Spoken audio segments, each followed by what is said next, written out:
L'info éco avec Capital. Le chiffre du jour, 21 000 euros, ce sont les économies que vous pouvez réaliser en mettant votre contrat d'assurance de prêt en concurrence. La proposition de loi de la députée Patricia Lemoine permettant de résilier à tout moment son assurance emprunteur a été votée ce jeudi par l'Assemblée nationale. Si elle est également adoptée au Sénat, vous pourrez vous débarrasser quand bon vous semble du contrat de votre banque, au profit d'un contrat concurrent jusqu'à 6 fois moins cher. Comme le montrent les simulations de Capital, un couple de trentenaires paierait au total plus de 23 000 euros pour couvrir son prêt auprès de sa banque, contre seulement 3 531 euros auprès d'un assureur spécialisé.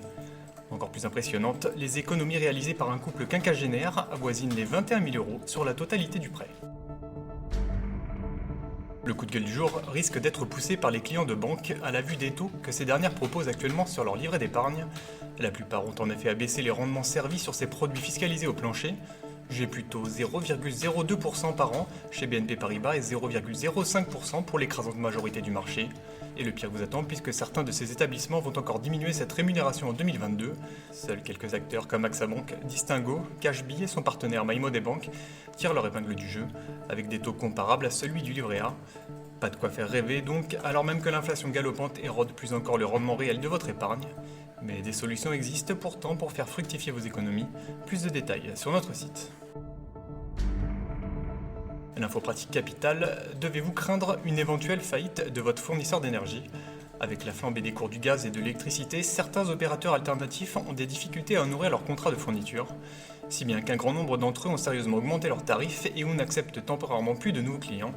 La plupart n'ayant aucune capacité de production, ils se retrouvent obligés d'acheter de l'énergie à un prix exorbitant sur les marchés de gros. Résultat, certains pourraient faire faillite. Heureusement pour les consommateurs, le risque de coupure d'énergie a été évacué puisqu'un mécanisme de fournisseur de secours a été mis en place. Mais la facture pourrait bondir en cas de défaillance. Plus d'infos sur capital.fr.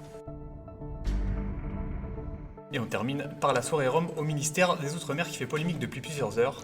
Une enquête publiée par Mediapart revient sur une série de festivités qui sont intervenues peu après la tenue du Congrès des maires de France du 16 au 18 novembre.